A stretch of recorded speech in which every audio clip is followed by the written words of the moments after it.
Okay.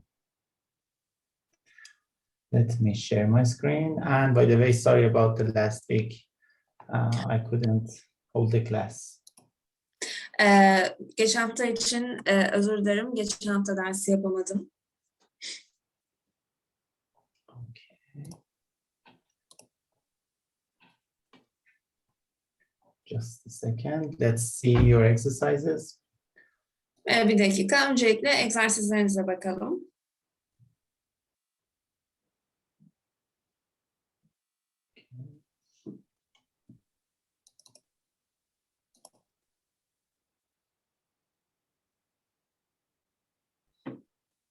Okay. First, Ayşe.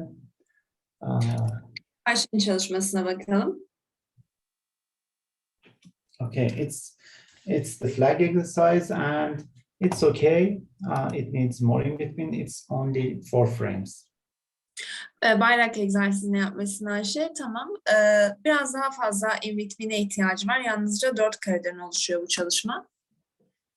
And as we talked last week, this side could move on a circular path. Ve de geçen hafta konuştuğumuz gibi bayrağın şu 3 köşe noktası dairesel hareket etmeliydi. Yeah. Okay. Bushra. First, Canon. It's very exaggerated. Oldukça abartılmış. I think you don't see it smooth, but it's very exaggerated. Sanırım sizde görüntü biraz takılarak geliyor ama oldukça abartılı yani oldukça vurgulanmış burada abartı. Okay. And it's okay. The lesson was about exaggeration and it's okay. İyi olmuş.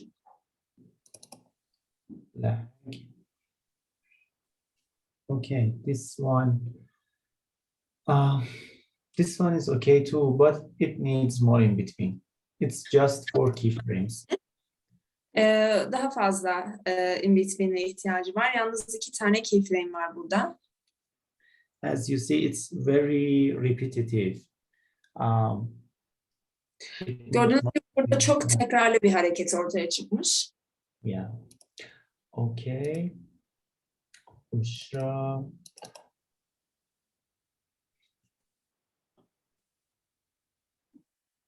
Büşra'nın çalışması. This one is nice too. There is a small issue about here. İyi olmuş. Sadece şurayla ilgili ufak bir nokta belirtmek isterim. I think the pass is something like this. And bu bayrağın köşe noktasının takip ettiği yol bu şekilde. Yani hareket bu şekilde bir yol takip ediyor. If we see it frame by frame, just kare kare bakacak olursak.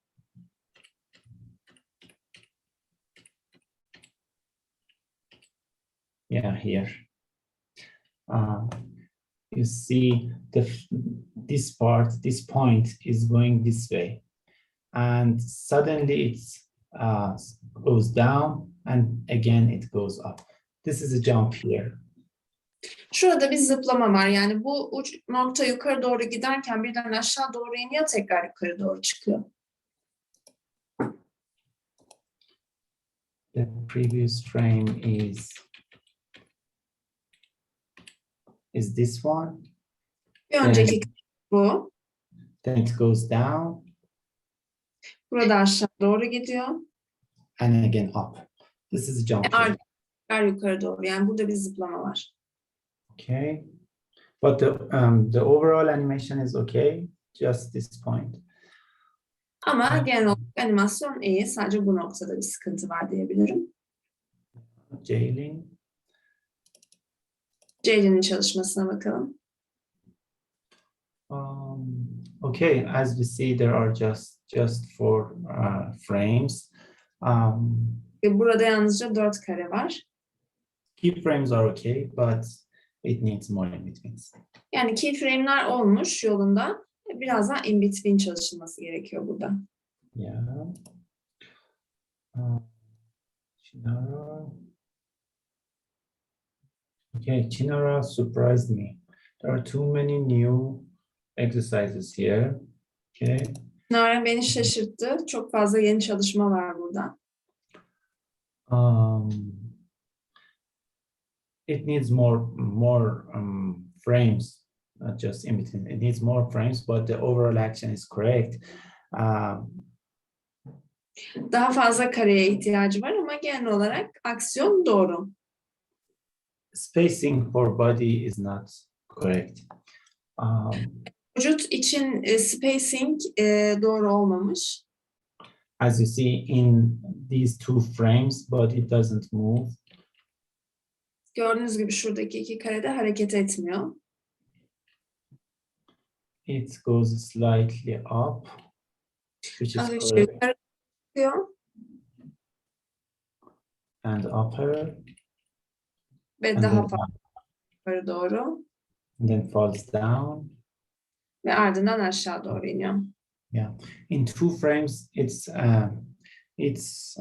doesn't move, and there are no there isn't enough frames to show the movement of up and down. You know, it needs more frames. Evet, burada yukarı aşağı hareketin belli olması için daha fazla kareye ihtiyacımız var. Yeah. This is okay. This is the leaf. It's very fast. I make it slower. It's Oldukça hızlı. Biraz yavaşlatıyorum yaprağı buradan. It's correct too. This one is flag. Burada bayrak çalışması. It's very fast too. I have to reduce the speed. Oldukça hızlı. Burada birazcık hızlı düşürmem lazım. But it's okay. The animation is okay and fine. Ama animasyon genel olarak iyi olmuş. Yeah. This one is fine too. Just a second. Bu da iyi. Bir dakika yalnızca. Yeah.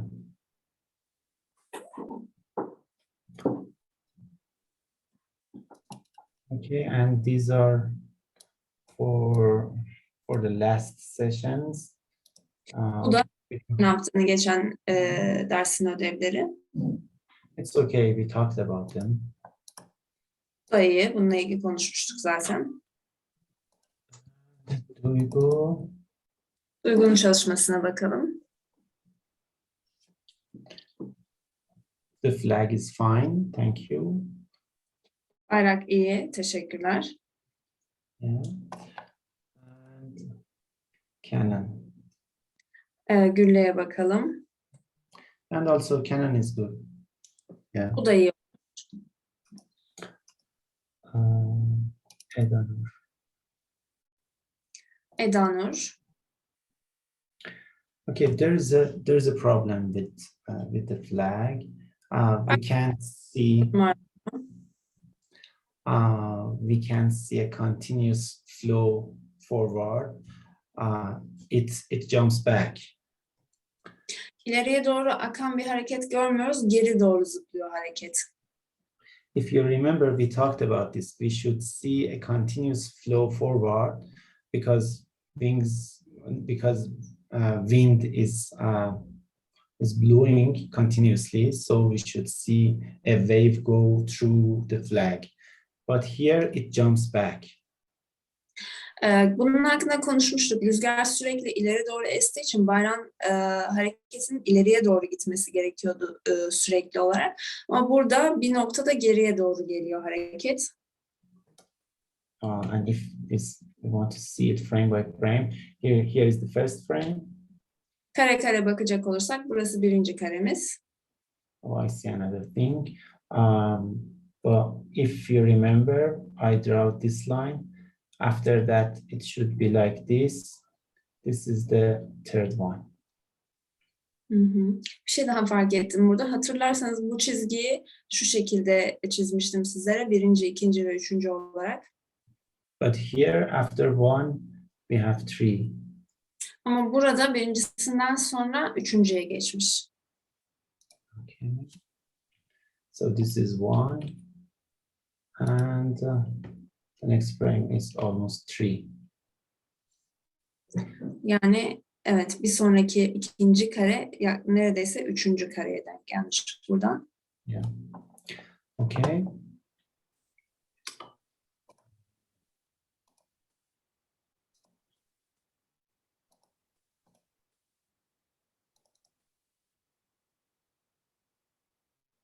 I don't know if we talked about this or not, but there are some problems here. Daha önce değerlendirmiş miydim hatırlamıyorum ama bazı problemler var burada. First is about the path. It doesn't go straight down. Öncelikle hareketin yörüngesinde bir sıkıntı var. Hareket başlangıçta direkt olarak aşağı inmiyor. And we see very jumps here. If you look at head, you will see too many jumps. Evet ve de şuraya, yani ağız noktasında işaretlediğim yere bakarsanız orada da harekette çok fazla zıplama olduğunu göreceksiniz. I hope you see the smooth, but I don't think so. As we talked last sessions, these jumps are related to spacing and arcs, both of them. Evet, bu zıplamalar, hareketteki zıplamalar spacing ve arc konusuyla ilgiliydi. Bunlarla ilgili konuşmuştuk. So here it moves. Let's see it frame by frame. This is first frame. Burada bakalım. For example, here it is going to the right side. Örneğin burada sağ tarafa gidiyor. And it should continue to the right side. But in the next frame, it Devam jumps. etmeliydi. It jumps back. Ama bir sonraki karede geriye doğru zıplıyor hareket. And then goes to the right. Okay. Ardından sağa doğru gidiyor.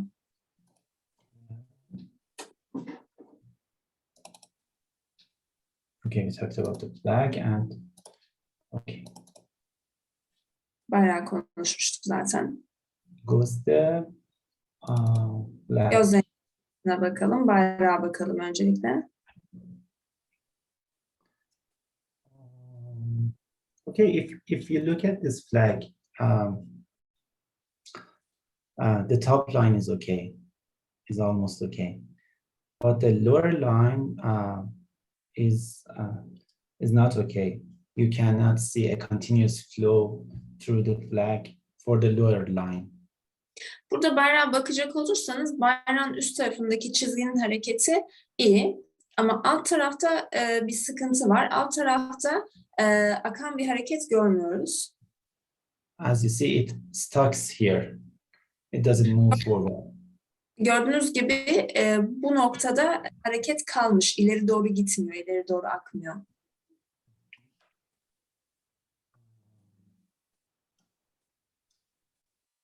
Okay.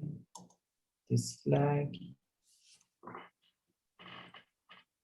This flag is good. We see the flow and it's smooth. It has enough in-betweens. The only thing that I can say is that you could move this part more, as we talked about it. Burada yeterince in-between var. Hareket ileri doğru akıyor. Bununla ilgili söyleyebileceğim şey şu kırmızıyla işaretlediğim yerde daha fazla hareket olması gerekiyordu. Geçen hafta konuştuğumuz gibi. Yeah. Okay. And cannon. Evet, gülle egzersizine bakalım. Canon is okay. You could add more exaggeration, but it's okay. Biraz daha abartı eklenebilirdi ama olmuş. İyi. Kevser. Kevser'in çalışmasına bakalım.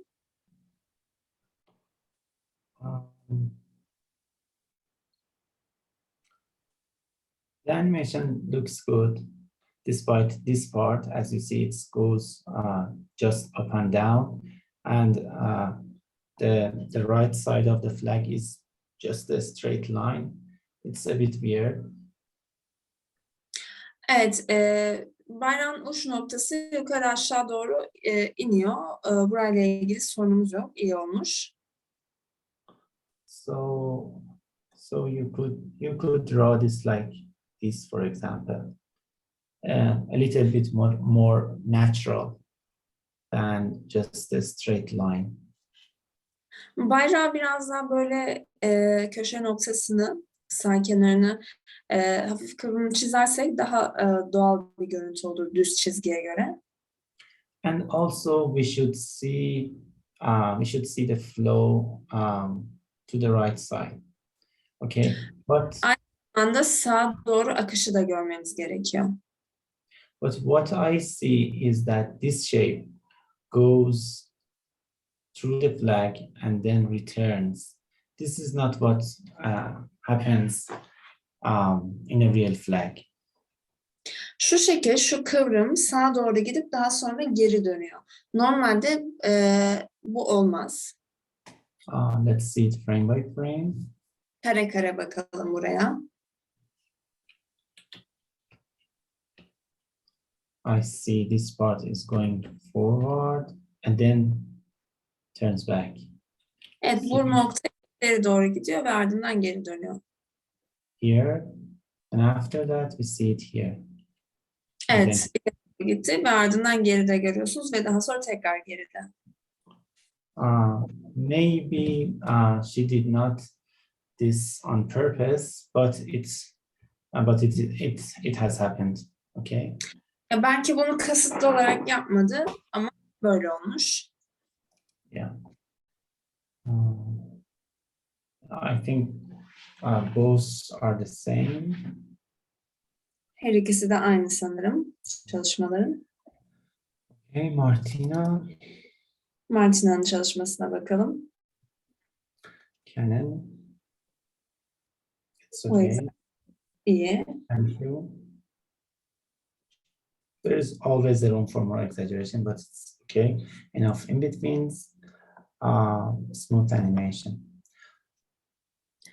Evet, yeterince in between var. Animasyon gayet smooth olmuş. Her zaman abartı için biraz daha yer vardır ama iyi olmuş. And about the flag, it's fine. It's very smooth, and we see the wave goes through the flag. Gayet iyi, gayet akışkan bir çalışma olmuş. Aynı zamanda bayrakla birlikte hareket eden dalgayı da görüyoruz burada. Yeah. And okay.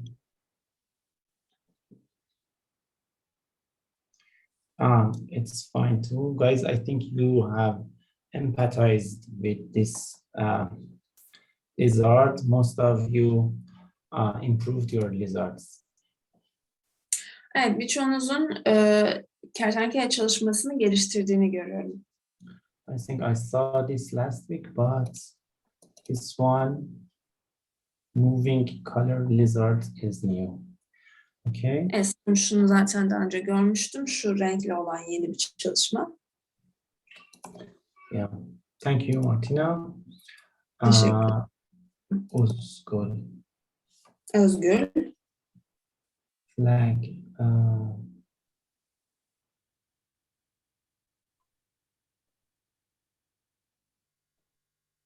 Of course, it needs more frames. Just 4 frame. Daha fazla kare lazım burada. 4 kare var yalnızca. And there are some problems. Let's see frame by frame. Biraz problemler var burada. Kare kare bakalım buraya da. Okay. This is the first frame. Bu ilk kare. Just a second. We see a peak here. Okay.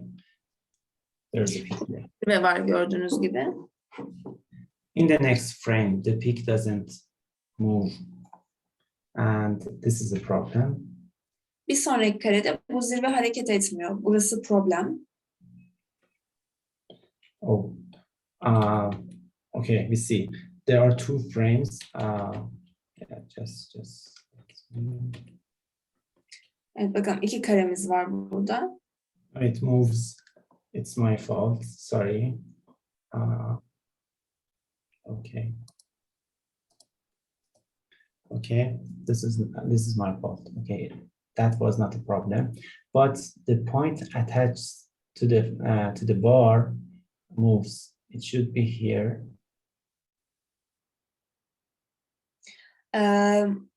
Şu direkle bağlantılı olan nokta hareket ediyor. Burada sıkıntı var. O nokta şurası olmalıydı.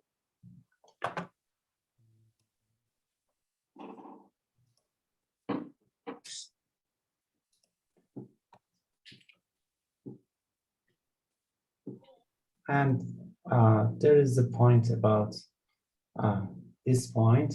It doesn't move on a circular path. It goes up and down. And this is the first one. This is the second one.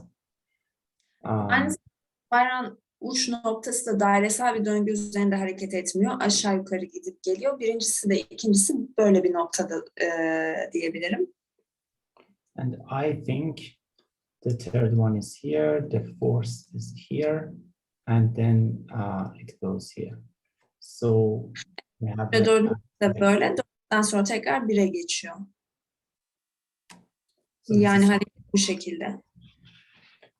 Okay.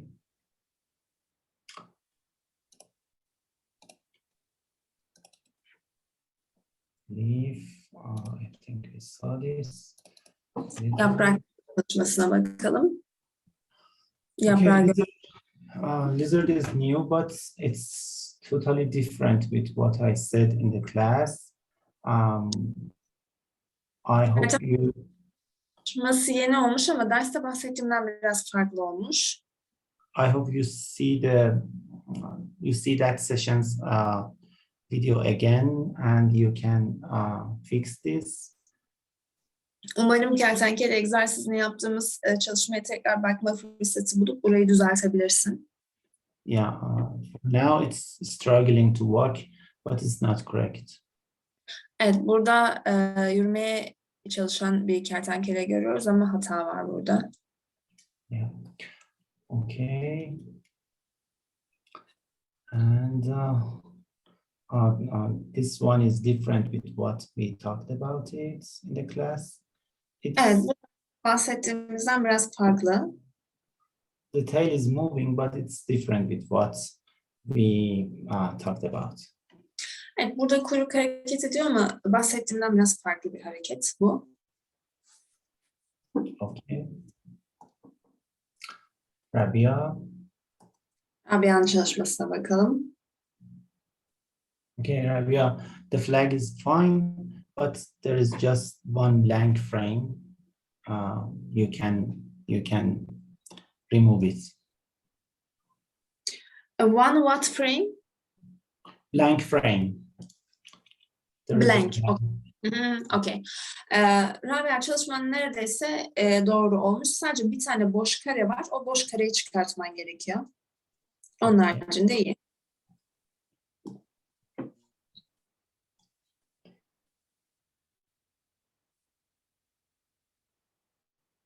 Nagihan. Nagihan'ın çalışmasına bakalım. Okay.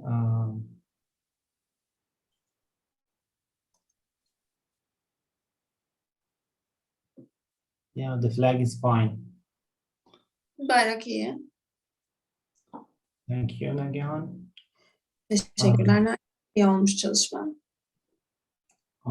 By the way, Nagihan means suddenly in Turkish. Sorry? Nagihan means suddenly in Turkey. Nagihan ismin ne demek? Ne anlama geliyor Türkçe'de? Aniden demek mi? Nagihan. Nagihan is not here. I don't know what does Nagihan mean, but I don't think it means suddenly. Okay. Öyle aniden demekmiş. Öyle miymiş? Aynen. Okay, yes, Uğur says it means suddenly. You are right. You know Turkish better than me. No, because in Farsi we have a word which is nagahan and it means suddenly. Really? Farsça'da Nagihan kelimesi aniden anlamına geliyormuş. I didn't know it. I learned it new. Okay. Sadek. Sadek'in çalışmasına bakalım. Sadek, it's great. Nothing to say. It's fine. It's correct. Thank you very much. Ekleyecek bir şeyim yok. Gayet iyi olmuş. Teşekkürler.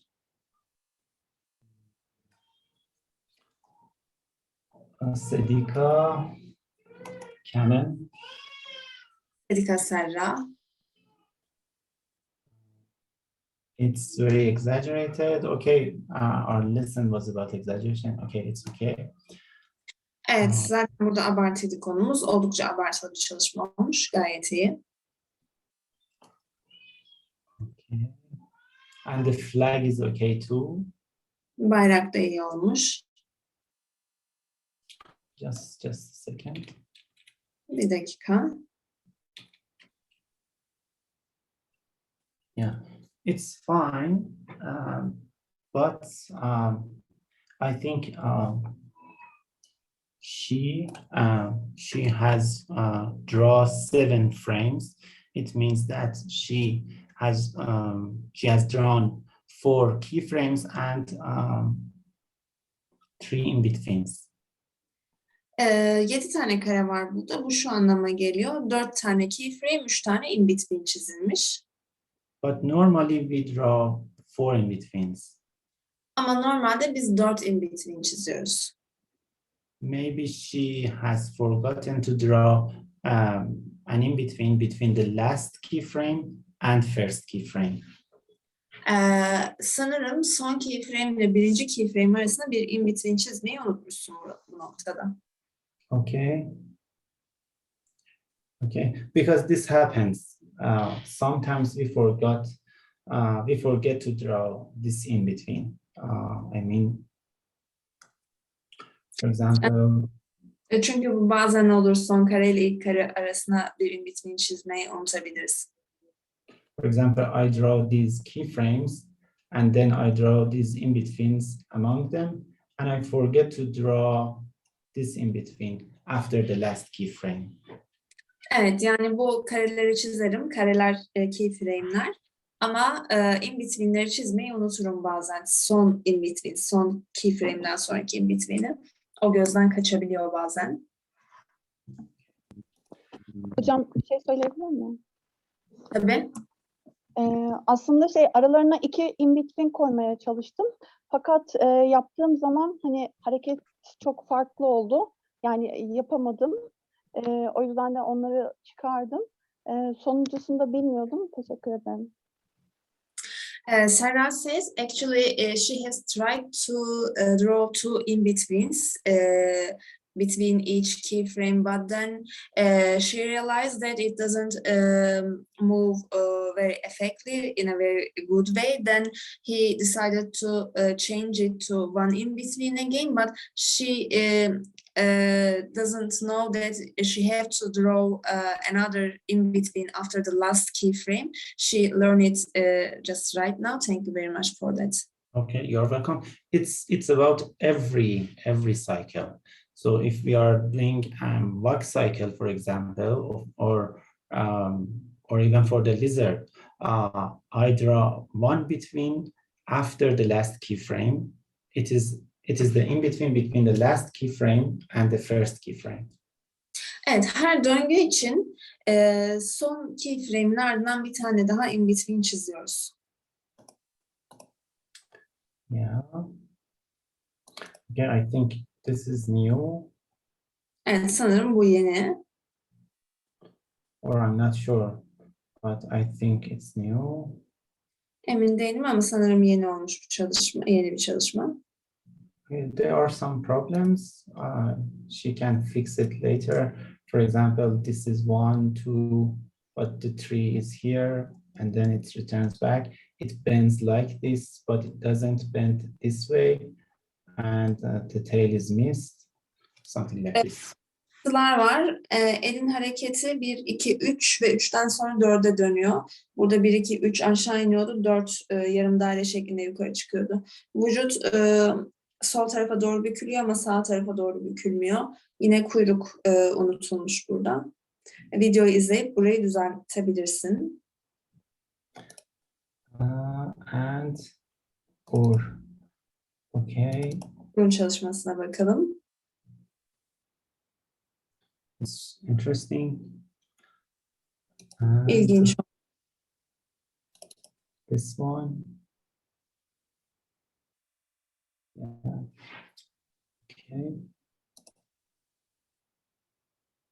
Who is this? No. Okay. Okay, but no flags. No flag, no can. Evet, çalışmalar iyi olmuş ama bayrak ve gülle mi diyoruz ona top mu hala emin değilim ama o egzersiz yok. Geçen haftanın ödevleri dışında çalışmalar yapılmış. Okay, Gunur, before I start, I should know that we have another session, or this is our last session to manage my time. I think we will.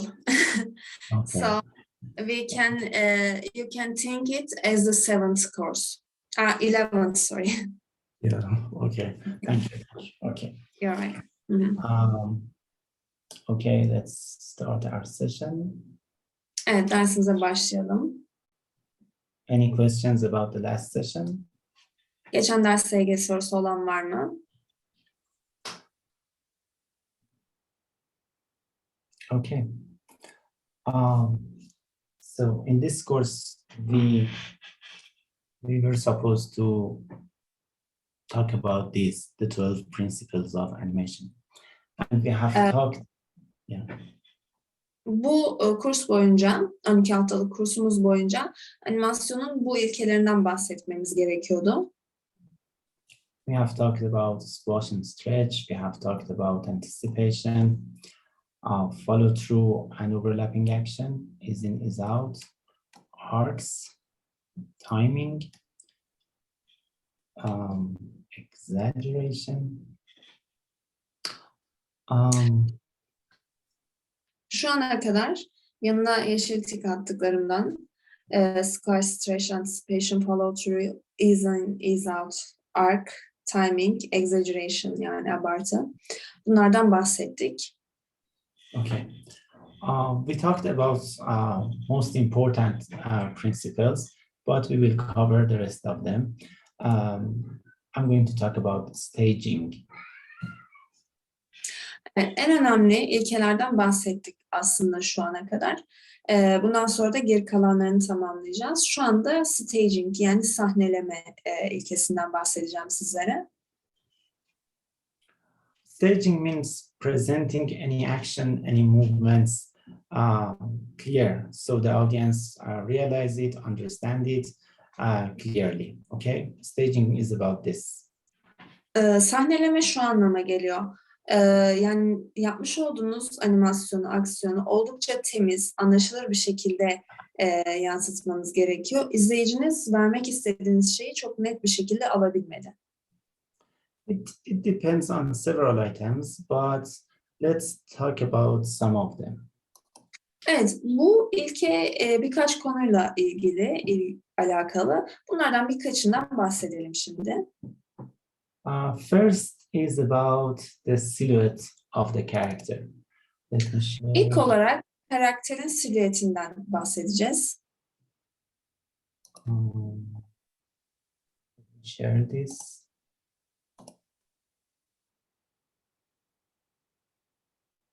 Evet, ekranımı paylaşayım. This is an image from the book Cartoon Animation by Preston Blair. I mentioned it in the first session. Blair'ın Cartoon Animation kitabından bir sahne bu. İlk dersimizde zaten animasyonla ilgili örnek kitaplardan bahsederken bundan bahsetmiştim. It says that if the overall silhouette of a pose is clear, the audience will realize the pose itself clear.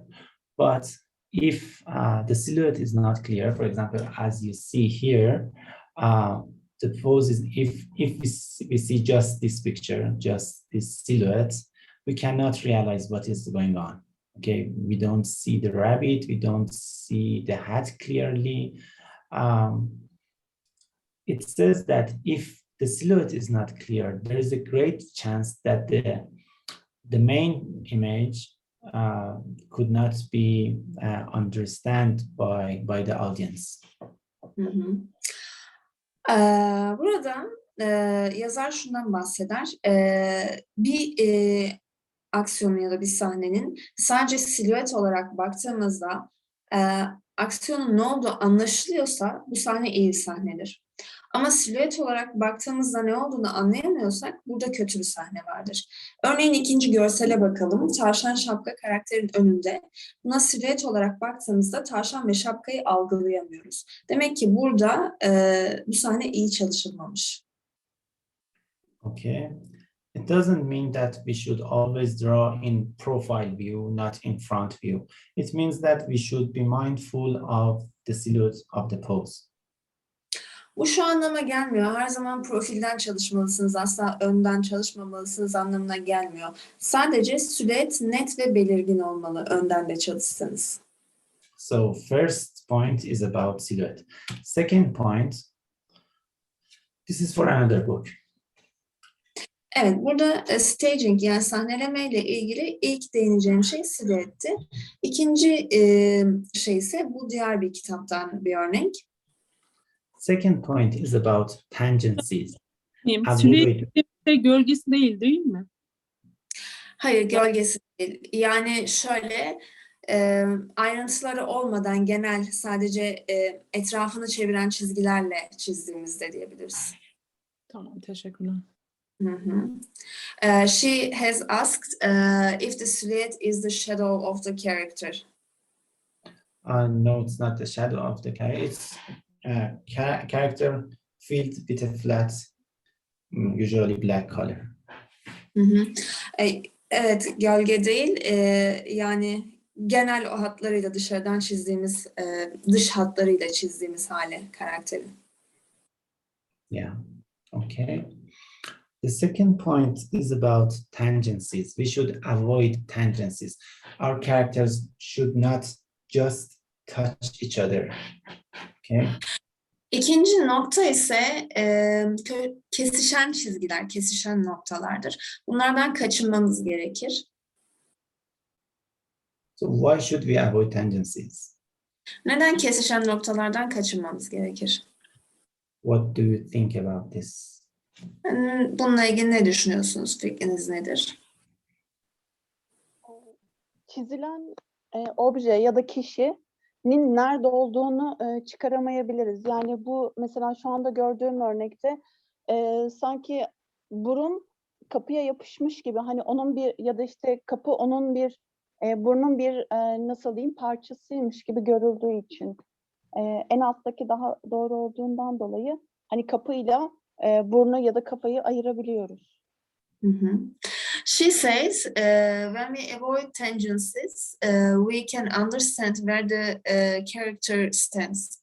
For example, at the first and second pictures, the door looks attached to the nose of the character. That's why we couldn't understand where the character stands. But at the last one, the door is not attached to the character's nose. Then we can understand it clearly where the character is and where the door is. Okay, it's okay. I want to add something to this. When something is touched something else, we perceive that these things are attached, are stuck together, okay? Usually when something is touching something else, they are attached together. They are touching each other. Here, okay, maybe you translate. Yeah. Evet, iki şey birbiriyle temas ettiğinde bunlar birbirine bağlıymış, bir bütünün parçasıymış gibi algılarız. Here, they are not really attached together, but visually attached together, and this kills the depths of the scene. We may think that they are attached together, and this destroy the depths. Okay. Evet, ama burada karakter ve kapı aslında birbirine bağlı değiller ama noktalar kesişti, yani çizgiler kesiştiği zaman biz onları birbirine bağlıymış gibi algılıyoruz. Bu da sahnenin derinliğini yok ediyor. So objects should overlap each other or be spaced apart from each other. Bu durumda objeler ya da karakterler birbirinin üzerine gelebilirler ya da birbirinden ayrılabilirler. Ama çizgisel olarak, yani çizgilerin birbirini kesmemesi gerekiyor. Even it is better that the character doesn't touch the frame itself. And here there are problems here. For example, the hand should be somewhere like here, not to touch this line. Evet, mesela burada ikinci görselde karakter kafası sahnenin köşe çizgisine değmiş. Bunun da olmaması gerekiyor. Yani frame sizin çerçevenize de değmemesi gerekiyor. Objelerin ya da karakterlerin çizgileri. İkinci domuzcukta da bir hata var. Mesela onun eli de göbeğinden geçen çizgiyle kesişiyor çizgiler. Böyle olmamalı. Burada overlap, yani onun üzerine gelmeli ya da tamamen ayrılabilir. Okay, this is the second point about staging. And Ahmet, I have a question. Noktada değinmek istediğim ikinci nokta da buydu. yeah, Are you talking about keyframes or all of the frames? For example, in some in-betweens, it may happen. usually in-betweens are less important than keyframes. Usually we stop at keyframes, so these are more important. So you are right. It's especially about keyframes. But if you can avoid tangencies in your in-betweens, it's better to avoid it. Thank you. Salek bu keyframe'lerle mi ilgili yalnızca yoksa in-between'leri de kapsıyor mu dedim. Hamet'te keyframe'ler bizim için daha önemlidir. Çünkü keyframe'leri daha net bir şekilde algılarız. O yüzden yani temel olarak keyframe'leri kapsıyor bu. Ama tabii ki yapabiliyorsak in-between'lerde de bundan kaçınmalıyız. Yeah. And last but not least is about timing in staging. Ve son olarak timing önemli staging noktasında. No two main actions should happen at the same time. Fazla aksiyon aynı anda olmamalı. Otherwise, the viewer would not see either of them. Aksi halde izleyici bu hareketlerin hiçbirini algılayamaz. So if this happens, there is a great chance that the audience doesn't see this one and this one because they happen at the same time and viewer cannot focus on either of them. It should be like this so they can get the action. Parmağınızın ikisini de aynı anda şıklatırsanız izleyici iki parmağınıza da iki elinizin hareketine de odaklanamaz. Ama ikisi de ayrı ayrı zamanlarda olursa o zaman sağdaki ve soldaki parmak hareketinin her ikisini de algılayabilir. Animation is difficult, and we spent lots of time to animate 1 second of animation. We should not waste it. We should be sure that the audience would see all of our animation. Yani animasyon, bir dakika animasyon yapmak için o kadar fazla zaman harcıyoruz ki o yüzden animasyonu planlarken çok akıllıca hareket etmeliyiz. Yani bir dakikalık animasyon için o kadar emek verdikten sonra izleyicinin animasyonda ortaya koyduğumuz hareketi görmüyor olması büyük bir emek israfı demek. Okay. It's all about staging. Staging ile ilgili değinmek istediğim noktalar bunlardı. Another principle is solid drawing. Diğer bir noktada solid drawing, yani net anlaşılır çizim.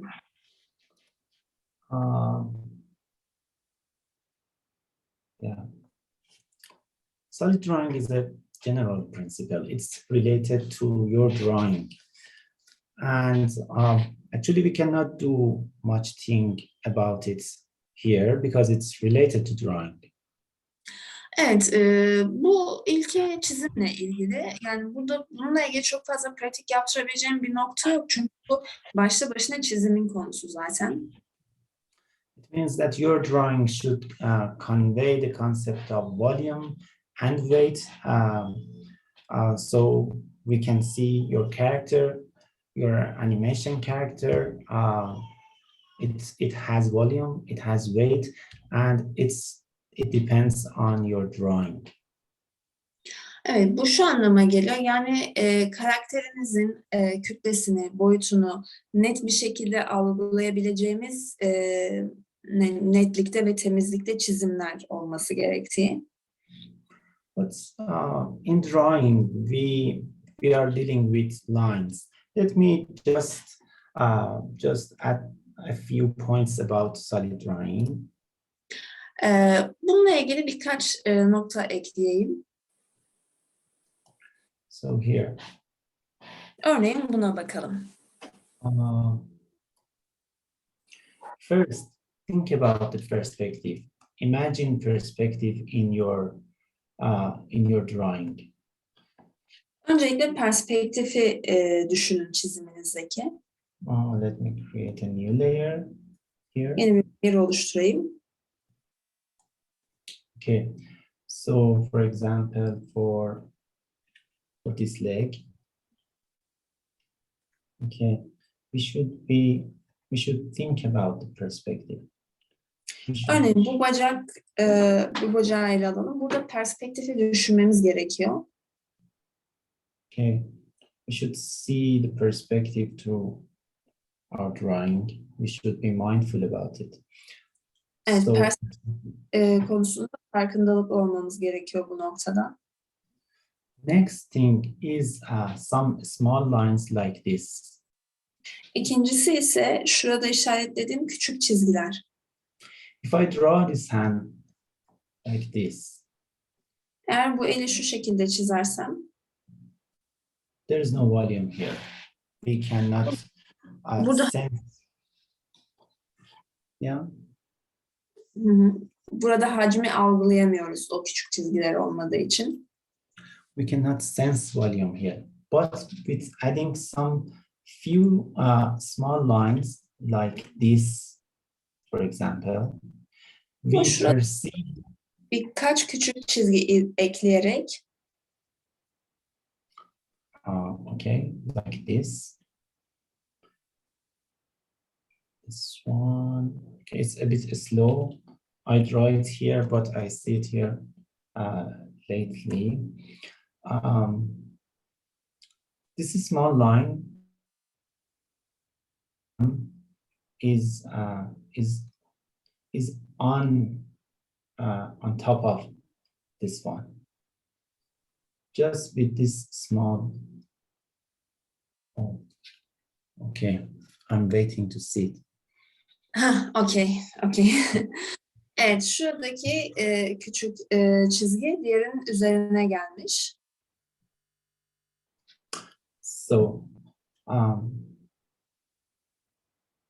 it's simple, but it's important. Here I added a few details. Look at this. This hand is stretched.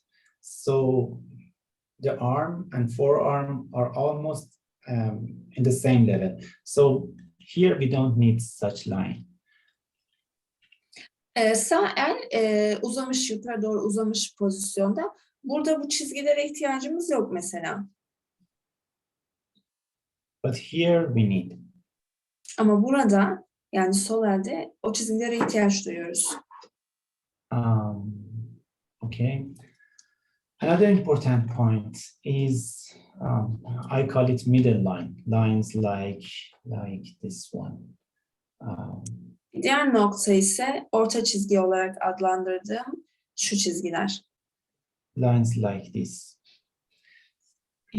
If you look at classic cartoons, Disney cartoons, you see these lines in the body character, and because the lines are the only tool for us to define the volume, it's important when you draw something like this, when you draw a cylinder. Evet, Disney animasyonlarına baktığınızda genellikle karakterlerin üzerinde böyle çizgiler görürsünüz. Çünkü bu çizgi karakterin boyutunu algılayabilmek için ciddi bir referans olur. If I draw the cylinder and I draw a line here, the only way that I can realize that the cylinder is rotated is this line. If this time I draw right here, it means that it is rotated this way. Evet, örneğin bir silindir çizeyim ve bu silindirin sol tarafında böyle bir çizgi olsun. Bu silindiri ise bir sonraki karede döndüreyim. Silindirin dönmüş olduğunu bana gösteren tek referans noktası bu çizgi olur.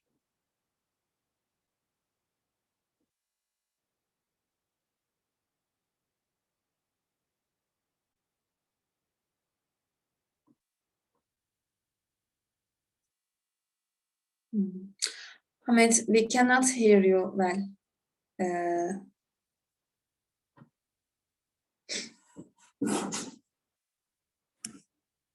Bağlantımızda bir sorun oldu sanırım.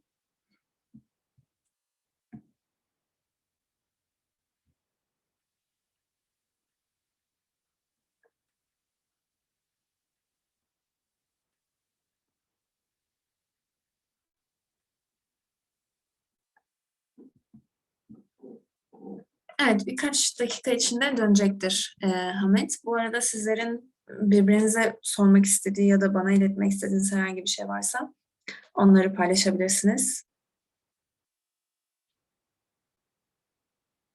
Bir dersimiz daha olacak Hamet'le ama haftaya İzobel'le derse başlayacağız. O yüzden İzobel'in dersi bittikten sonra yapacağız geçen hafta yapmadığı dersi. Yani diğer ders 4 hafta sonra olacak. Önümüzdeki haftadan itibaren 4 hafta İzobel'le olacak derslerimiz.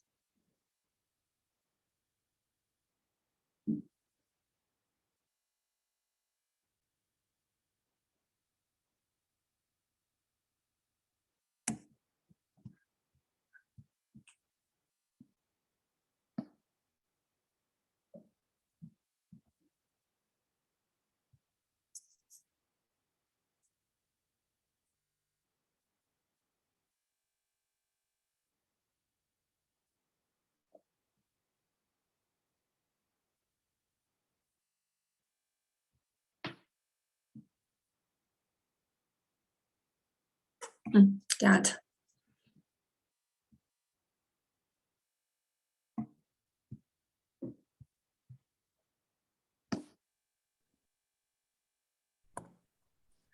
Okay. Welcome back. Nice to meet you again. Okay. Sorry, guys. Okay. No worries. Okay, we talked about small lines, perspective, and middle lines. Okay. Perspektiften ve orta çizgiden bahsettik. One more thing that can help us to define volume is light and shadow. Hacmi algılayabilmemizin bir diğer noktası ise ışık ve gölge çalışmaları. Here, I suppose that the light source is somewhere like here. Burada ışık kaynağım şuradan bir noktadan geliyor olsun. And before I draw shadows, I draw this shape for myself. So I knew where should I put the shadows. Evet, şimdi ışık kaynağımın geldiği noktayı çizdim. Artık gölgelerin nerede olması gerektiğini biliyorum. Okay. I hope this can help you to define volume. Let me show you some other examples. Just a second. Umarım bunlar boyutu algılayabilmek açısından sizlere yardımcı olacaktır. Bir örnek daha paylaşayım.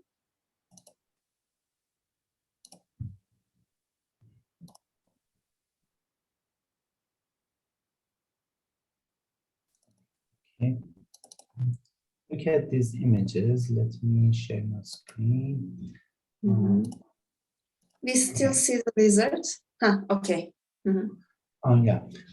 I didn't draw this. I found them in Pinterest.com. This is for an storyboard artist. The drawing may seem simple, but he has defined the volume correctly. Bu benim çizimim değil, Pinterest'ten aldım. Bir storyboard sanatçısının çizimi. Çizim oldukça kolay görünüyor olabilir ama burada yani kütleyi iyi şekilde tanımlaması gerekiyor, hacmini. Yeah, as you see, these are small lines. We talked about them. It means that forearm. Çizgileri görüyorsunuz, daha önce konuştuğumuz küçük çizgiler. It means that the arm is behind the chest. Bu şu anlama geliyor, kol gövdenin gerisinde. And the forearm is behind the arm. Evet, ve de alt kol üst kolun gerisinde.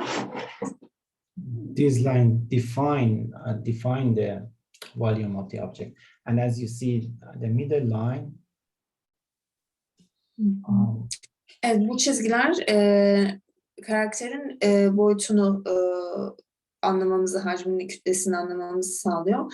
Ve yine orta çizgiyi görüyorsunuz burada. This line clearly defined how chest and belly are rotated.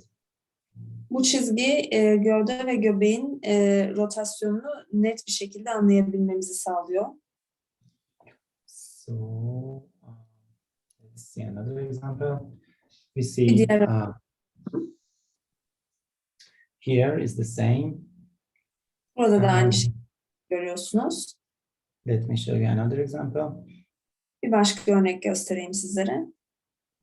This is a storyboard frame from animation Brave for Pixar. I think you have seen it. Pixar animasyondan Brave animasyonunun dan bir görsel bu. Okay, as you see, the drawing is simple here. There are no shadows, no shading, no painting, just lines. Gördüğünüz gibi burada gölge boyama falan yok. Sadece çizgiler var. But here, if we remove these lines, these small lines, the drawing would be flat. Volumes will Bu low. çizgileri kaldırırsak çizim oldukça düz bir hale gelecektir.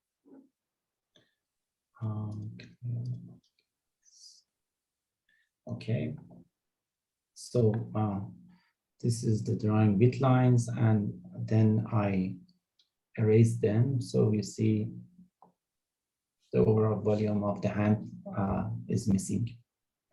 Evet, ilk önce çizgili halini gösterdim size çizimin ama şimdi çizgileri kaldırayım. Gördüğünüz gibi burada hacimsel derinlik kayboluyor bir anda çizgilerle birlikte. Okay. And one more thing, this is about the volume.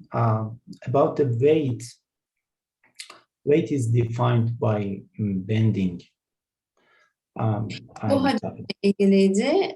Bir de ağırlık var. Ağırlık daha çok bükülmelerle belli olur. Look at these examples. Okay. Örneğe Okay. bakın.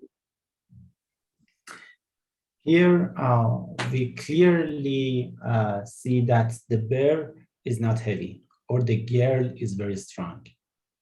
Evet, burada net bir şekilde şunu anlıyoruz. Ya ayı çok hafif ya da kız çok güçlü.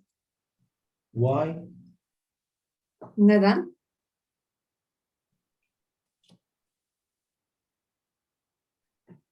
Why we see this? Neden bu Aşağı şekilde? doğru eğmemiş kaldırırken.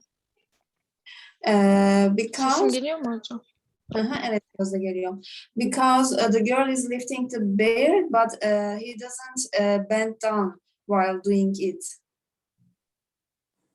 Yes, yes, exactly. Evet, If kesinlikle. if the bird is heavy, it should be bent. It should be squashed under the weight of the bird, but it's not happening. And look at this example. Evet, çünkü burada ayı ağır olsaydı kız aşağı doğru bükülecek ve squash bir pozisyona gelecekti. Ama olmamış. Bu örneğe bakalım. Here we can clearly sense the weight because other than facial expression, which is important, but other than facial expression, we see the weight because the body is bended because of the weight. Evet, yüz ifadesinin haricinde ki yüz ifadesi de oldukça önemli aslında ama vücudun aşağı doğru bükülmesi, kolların uzaması gibi ayrıntılardan da objenin çok ağır olduğunu anlıyoruz. So just think about it. Bunları Here we düşün. can, yeah, here we can understand that the bag is heavy because body is bended to lift it up. Evet, şimdi burada yine çantanın ağır olduğunu anlayabiliyoruz çünkü vücut bükülmüş diğer tarafa doğru. Actually, you can't apply it immediately in your drawings. It needs practice, but Bunları it's good to direkt think about it. direkt uygulayamazsınız. Biraz pratikle gelişecek olan şeylerdir ama yine de göz önünde bulundurmanız iyi olur şimdiden. Okay. Let me see. Okay, I wanted to talk. One more thing about drawing. As animators, you should be aware of perspective rules because these are important. You should know about the perspective. So Bir if şey you don't, bahsetmek istiyorum. Animatörler olarak perspektif kurallarını da bilmeniz gerekiyor. just let me open another file. Diğer dosyayı açayım.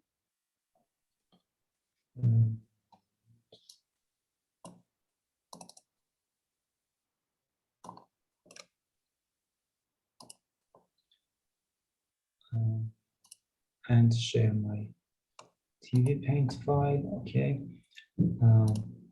this one. Okay, so you should be aware of concept of vanishing point. For example, here.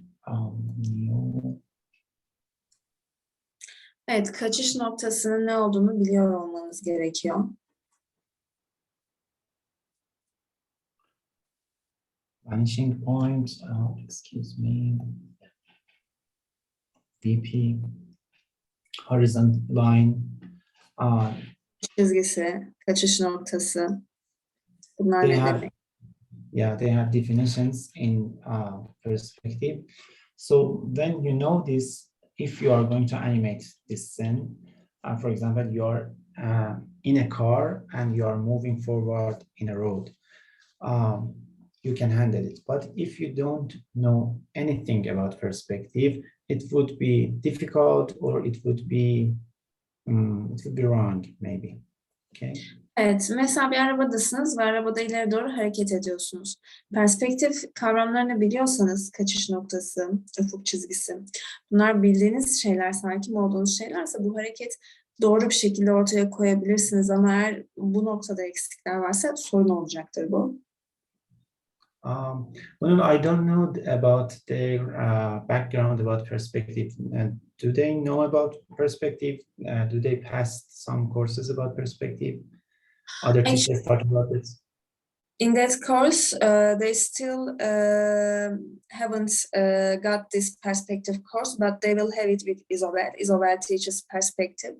Oh, And but some of them has some backgrounds in art, so some of them may know about perspective. But during that course, it's not covered yet.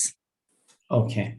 So just one example. For example, imagine that you are going to draw one in between these two bars. Evet, şu iki direğin arasında bir tane direk dikeceğimizi, direk koyacağımızı varsayalım. I can simply draw another bar here, but it is not necessarily true. Basitçe bir diğer direği şuraya koyabilirim. Ama bu illa da doğru olacağı anlamına gelmiyor diğer direğin yerinin. Because the perspective is not necessarily true. Yani çünkü perspektifsel anlamda tam olarak doğru olmayabilir bu. If I want to know where is the exact middle point between these two bars, Bu I should iki do direk something. arasındaki tam orta noktanın neresi olduğunu bilmek için Excuse me.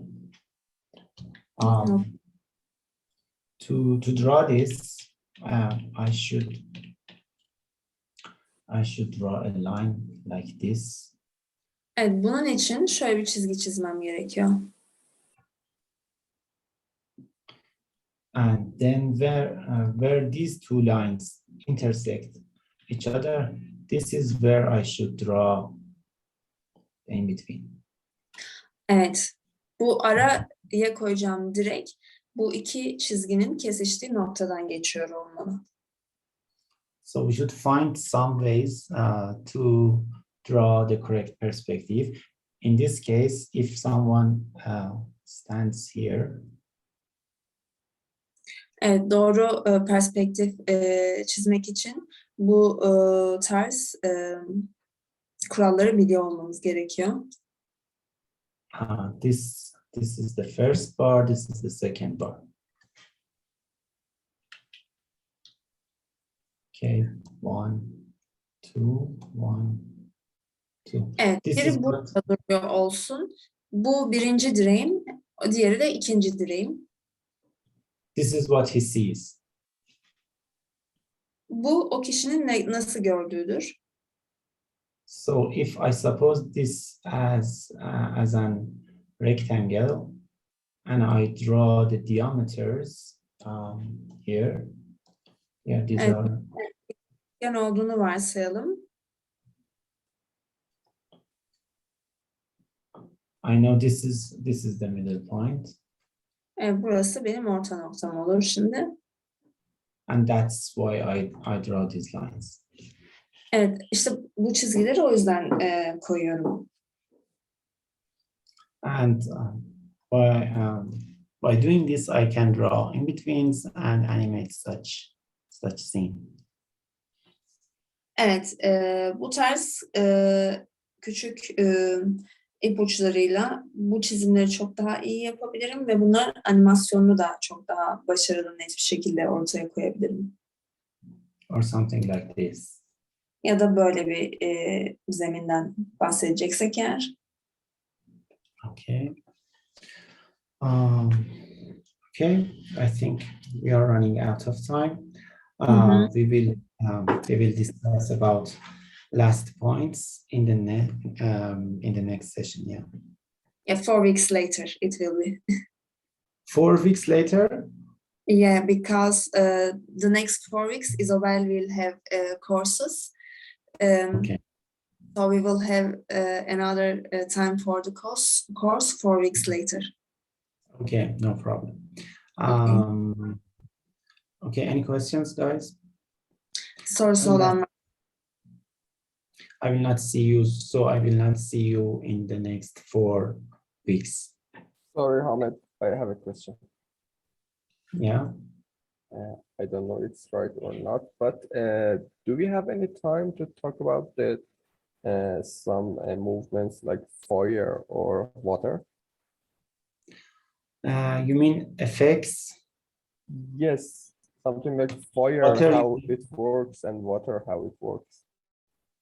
Water and what? Fire. Fire. Yes, in the next frame, in the next session. Yeah. Okay, thank you. I hope. Bu I hope ateş we- efektlerden bahsedecek miyiz dedi Sadek. Evet, bir sonraki dersimizde onlara değineceğiz dedi Ahmet. I hope we can cover it. We will talk about the remaining principles, effects like water, fire, and also motion blur that were mentioned in previous sessions. Hı hı. Evet, bir sonraki dersimizde kalan ilkelerden su, ateş gibi nesnelerin hareketindeki efektlerden ve de Uğur'un geçenlerde bahsettiği motion blur konusundan bahsedeceğiz. Okay. Okay, guys. Have a nice time. Hope to see you soon. I hope to see you soon too. Have a nice time. Bye bye. Bye bye. Güle güle. See you soon. Görüşürüz.